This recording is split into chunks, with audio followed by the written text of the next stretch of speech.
What's up, Arbor Nation? It's Jimbobbington. Welcome back. As you can see, we're doing something a little bit different today.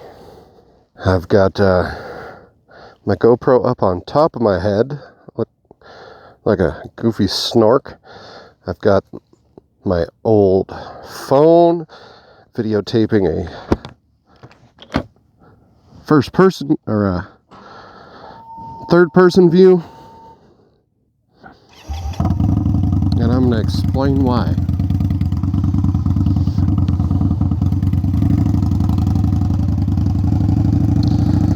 So this is the third time that I've attempted recording this video.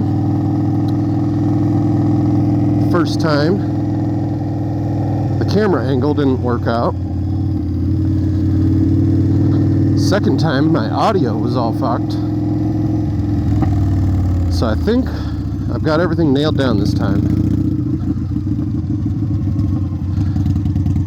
And we are going to discuss clutchless shifting today.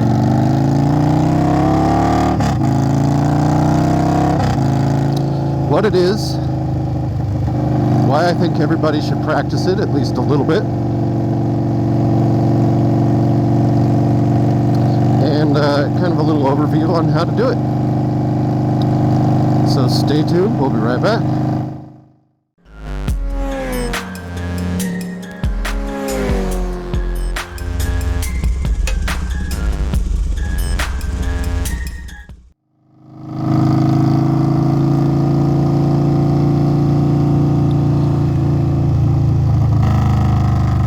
So anyway, the reason the camera's on my head is because I want you guys to be able to see my hands as I discuss clutchless shifting, and I wanted to set up this face view camera kind of just to try it out, but also so you guys don't get completely bored staring straight down at the handlebars since you can't see the scenery. But clutchless shifting is exactly what it sounds. If you aren't aware, it is something you can do pretty easily on a motorcycle with a sequential gearbox.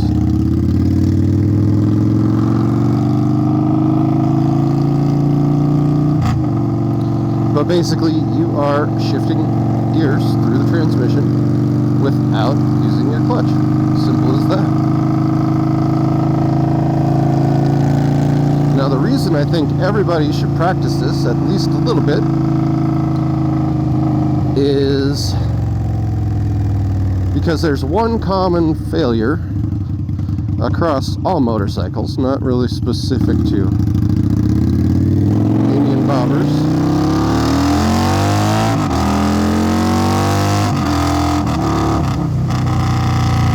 And that is the clutch line. The clutch cable will actually fray and snap. It may stretch, and then all of a sudden you don't get the reaction out of the clutch that you expect, but if it snaps, you're fucked and you have no clutch lever whatsoever. So if you don't want to tow your motorcycle home, you should practice clutchless shifting a bit so that you can limp it home.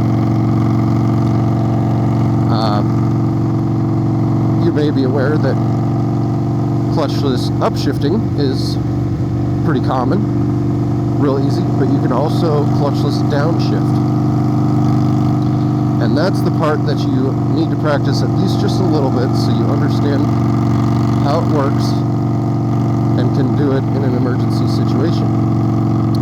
So for the next couple minutes, I'm going to kind of try to explain how you do that and do it for you so you can see.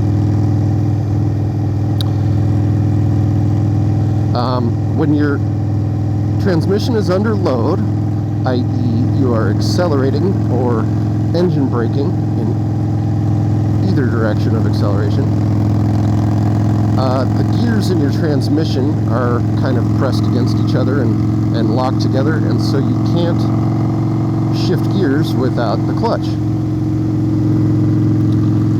But there's this moment when you reverse the acceleration from a positive to a negative or vice versa, where the gears kind of float. And that's the moment that you need to kick it up or down without the clutch. So if you could think about it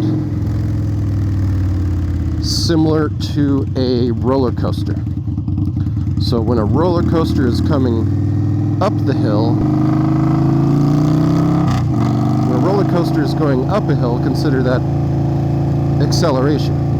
Picture your RPMs going up. And when the roller coaster crests the hill and starts going down, let's consider that deceleration, like your RPMs are going down. But when a roller coaster is coming up the hill fast and then goes over the top and changes direction, there's a moment of weightlessness where everything kind of floats in midair. And that's exactly what happens in your transmission. So when you change the direction of acceleration, you have a moment where there's a bunch of free play in your gears. So in order to upshift, you kind of need to be accelerating, and then just for a very brief moment, reduce the input on the throttle, like literally a twitch of your wrist at the most. Sorry, there's a very slow car in front of me, which you can't see. So when you twitch your wrist, that reduces the load, gears float for a second, and you can pop it right in gear without a clutch. So I've got nobody behind me here, but I am kind of on a slow road, so give me a minute. So you can really do this at any RPMs or any speed, but higher speeds and higher RPMs are easier.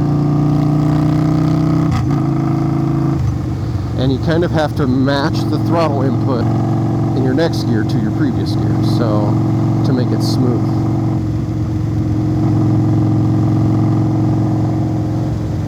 So to downshift, it's kind of the reverse. So if you're slowing down, you've already got engine braking going on. So in order to reverse that, you have to accelerate a little bit to downshift. So you're slowing down, you have to add throttle, and then as soon as you let go of the throttle, you can kick it down a gear. So let's do that again. I'm in fourth, accelerate, third. So as you roll off the throttle, you step on the pedal and kick it down into the lower gear. So I'm in third, let's do it again. So we're slowing down, accelerate, kick.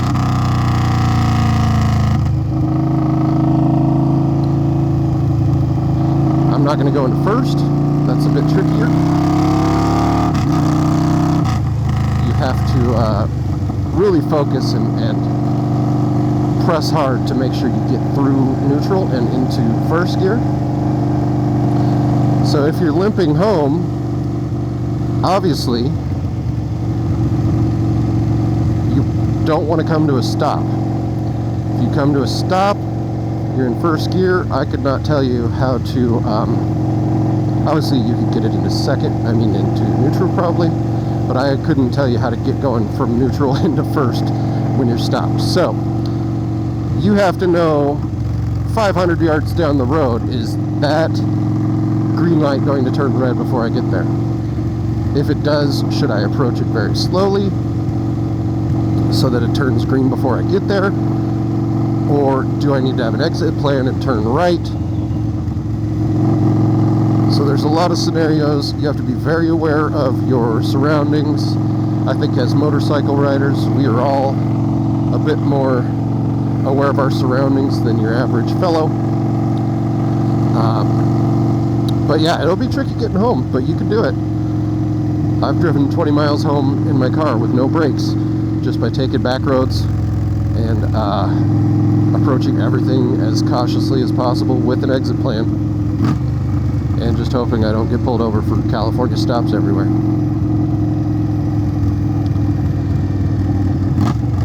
So yes, downshifting is not very much more difficult, but I wouldn't suggest you go doing that in everyday life.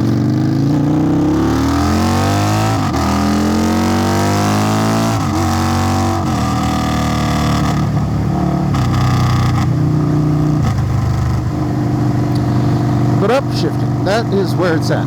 So make sure you practice at least a handful of downshifts for an emergency in the real world and get a feel for how it works out so that you know you can do it. But upshifts are the most practical thing that you can use in everyday life. So other than emergencies, clutchless upshifting is used to help you go faster or help you cut a little bit of time off your shifts and maintain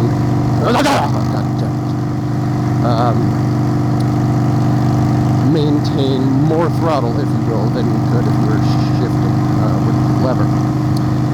The reason I started practicing clutchless shifting is because I got tuned, my full exhaust, intake, custom dyno tune, and all of a sudden I couldn't hold on very well because the bike accelerated so fast in first and second gears. I couldn't accelerate wide open throttle and still hang on to the bars confidently and use the clutch. So I had to figure out, how do I hold on to this thing? And the answer is clutchless shifting. That way I can maintain my grip on the bars all the time and just shift through the gears and feel more confident about hanging onto the bike and not flying off the back. So that is the reason I started doing it. Now, you may have also heard of a quickshifter, and that's a little bit different. I don't know if I'll look into getting one of those.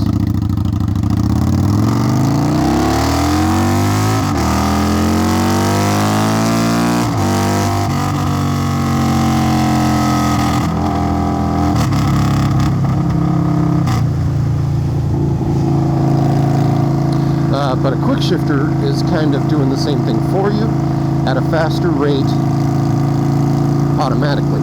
So there's a sensor in the foot shift lever that senses when you kick it up a gear, and that automatically retards the ignition for just literally milliseconds, so you never have to let go of the throttle. You can stay at 100% throttle and shift through all the gears. They only work for upshifts,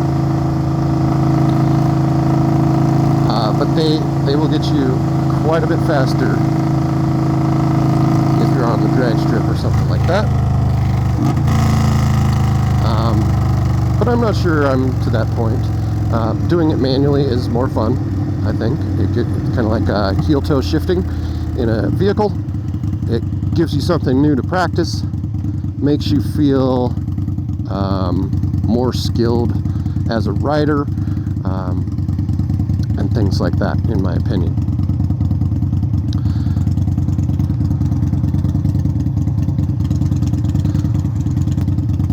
So practice it both ways.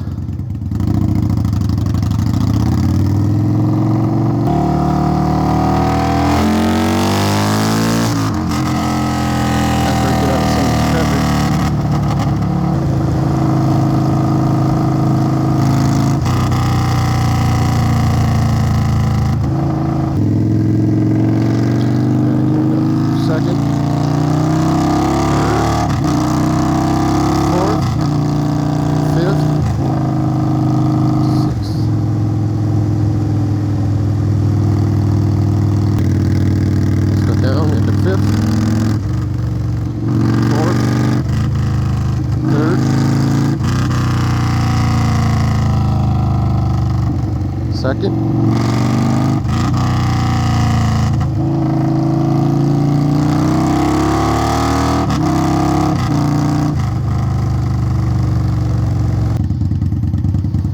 Alright, we're at a red light, but we'll see if we can get a decent pull here. At least through second and third. I am in a 35-mile-an-hour zone.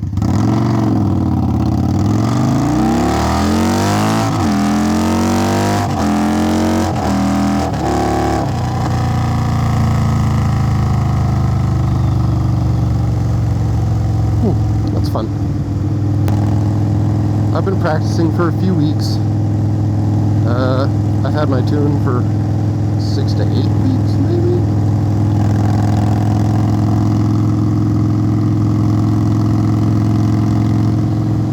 But right on. Let me know in the comments if this was helpful information to you. If you start practicing, let me know how it goes. If you've never heard of it, give me a shout. Give me a subscribe. I'm on a strong push to get to 500 subscribers. We're getting close-ish.